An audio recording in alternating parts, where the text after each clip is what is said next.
Alright guys, welcome back to the last video in this particular series for our model house project blueprint drawings. This is video 4. For this particular video you're going to need your drawing done to this stage, all of the work done from videos 1 through 3. You're also going to need your ruler, you're going to need a sharp pencil, and something to get rid of any of the dust or eraser marks that are left over on your paper. I prefer a brush, but you can also use a small piece of paper or an index card. So the next step here, we're going to actually draw the roof components here, and we don't actually draw them attached to the roof in this situation. We're going to create kind of like its own roofing plan or section up here, and I'll show you our sample plan again real quick. So you can see I've just kind of drawn this top plate with the end pieces here in place so that we can draw on top of it, and we're going to do that about an inch above the actual wall. Okay, this roof here is incomplete in this particular drawing. We've got these little vertical nailers that will need to be put in on this side, and then we've got this 412 pitch here, which is going to be really important. Put this out of the way. So let's start by drawing just the double top plate about an inch up. So from the actual top of the double top plate, I want to be an inch up. So I'm going to, from this opening right here where it notches down, I'm going to add 3/16 of an inch to my ruler here, and then from that inch mark that's 3/16 away, I'm going to draw another inch up to put my mark. So I'm basically going an inch and 3/16 from this edge. Okay, and I'm making sure that my ruler is nice and parallel to this line when I do this. So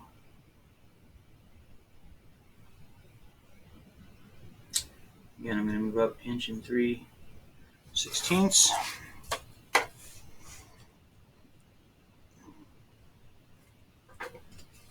I'm going to rotate my paper just so I can hold on to my ruler here for a moment.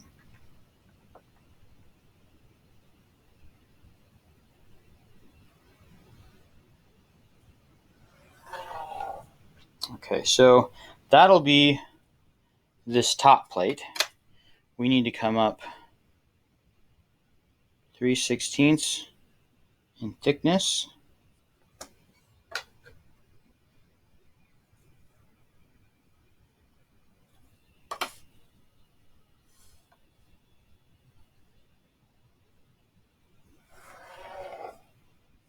And then we're going to come over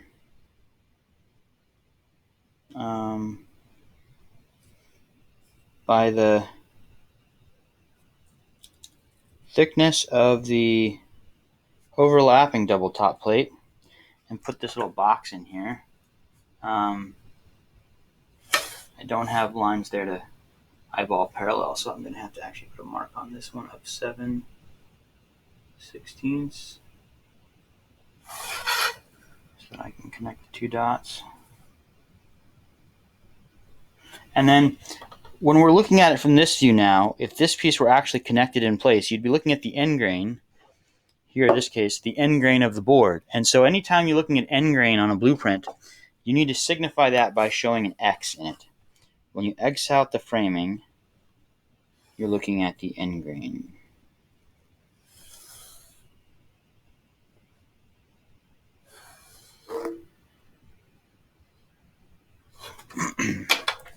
Okay, so now I've got my this plate here is moved up here, and the thing that I need to do next is I need to define where my center line is, because we need a center line coming off of this.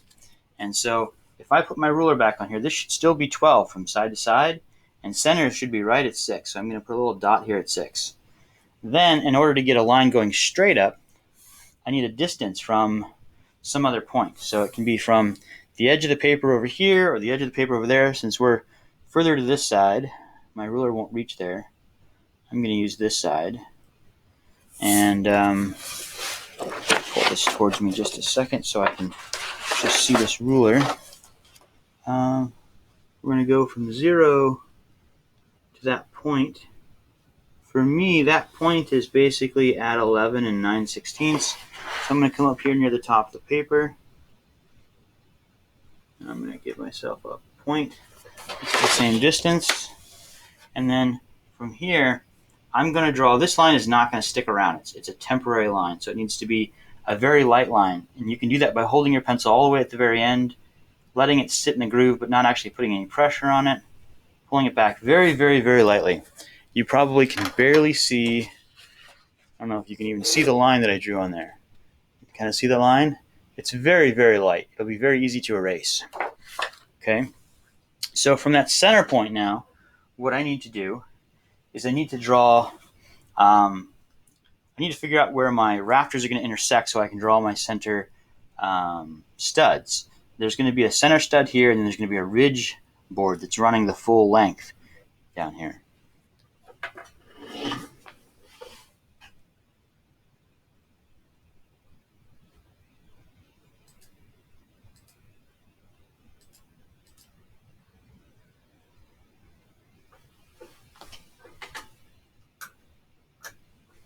So what we can do is let's first start by figuring out a rise and run. If I were doing this on an actual house, I'd be chalking this out on the concrete with a large string line the exact same way. So if I know my rise and run, I'm on a 4/12 pitch on here. We have our scale here again. So I'm going to come up a distance of 12 inches, and 12 inches within our scale is 12/8 of an inch. So in a full inch, you have 8, 9, 10, 11, 12. That's inch and a half. So I'm going to put a little mark here at inch and a half. And then I'm going to come up from the bottom of this plate a 1/2 of an inch. Okay, and that's to that point right there. So I just put a little dot there. So if I do the same thing over here, I come in an inch and a half, and I'm going to come up a 1/2 of an inch. Okay, then I can basically take the bottom of this plate here, which is in line with where we put that first measurement, to this dot here. That should be the angle that we need. And I'm drawing this longer than I actually need it, okay? And then I'm going to come over here, and hopefully if you line up this top point now here with this bottom corner, you should intersect that dot we just drew, which I am. I'm intersecting the dot, which means everything is square and it's lined up like it should be.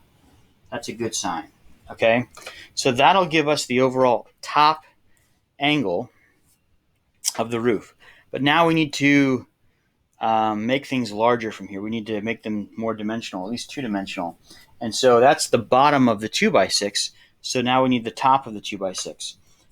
There's a couple ways we can do that. If you have your kit, you can grab one of the 2x6 pieces, which is bigger than the 2x4s. These are 2x4s. You can actually do a quick calculation to figure out what 2x6 would equal in 1/8 of an inch. Okay, make sure it's the right piece, and you could just put this on here. We could trace it. That would be the easy way to do it. But I'm going to assume you don't have this, and so we're going to have to do this a slightly different way. So this is properly to scale here. This is just under 3/4 of an inch. So that's 12. 1/16 less than 12 is 11/16 for this particular piece. So what we need to do is then, coming out parallel to this first line, we need to have an 11/16 line. So I'm going to hold my ruler as close to parallel or perpendicular as possible. Put an 11/16 mark, put an 11/16 mark, and then from those two marks, I can draw from the ridge point down a line. Okay, and then I'm going to do the same thing this way. So I'm going to put a mark that it's 11/16 higher, 11/16 higher. And then again, I'm going to use this point here because everything should line up to it. Everything should intersect if you're doing it correctly. and we're good. We're on the mark. Okay, so now we've got this top rafter section. The rafters don't actually meet here, though. There's going to be a ridge board here in the middle that actually allows them to nail to.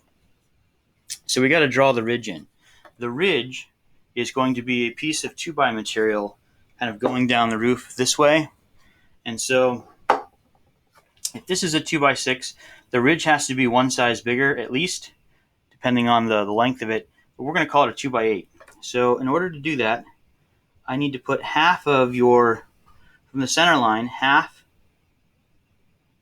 of our 2x4s here, which is a 1/16 and a half, in either direction to give us a total of 3/16 from center point, right on center.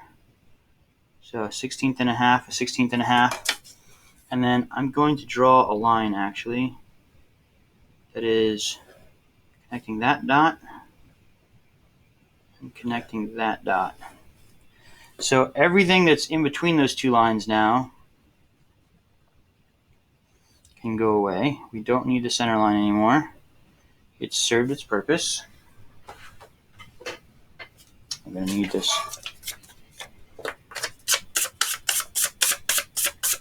card here. So now what I'm going to do is I'm going to draw the top of the plate, and then we've got to come down what would be an 2x8, which is just going to be a 1-inch piece. Okay. So we're going to mark the 1 inch here.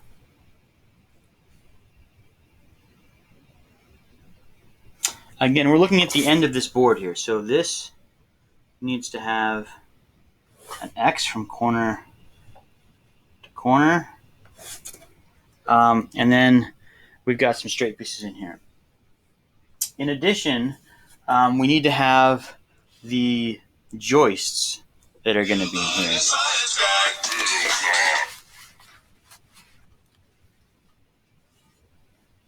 So in order to draw the joists, we're going to start with the first joist that would sit up against the edge of the house, which is always going to be laid flat. Okay, and it's laid flat for drywall attachment in the corner of the room here.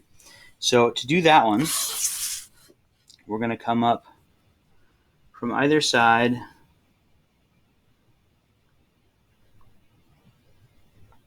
(3/16) just to that point there, and I'm moving my ruler until I have a 3/16 gap in here, just at that point right there, and then I can use those 2 points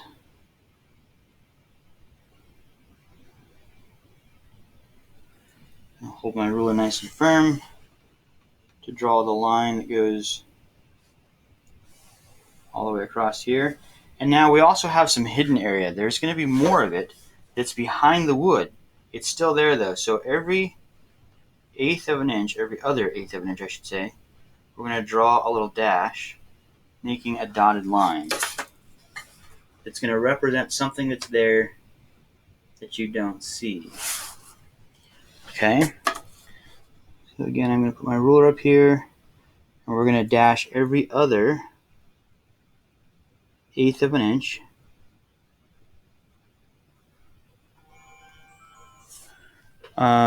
So that we have a completed setup.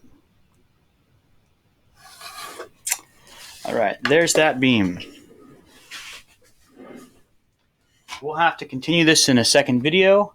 I don't think I can pause this one, and I've got to stop and start a class.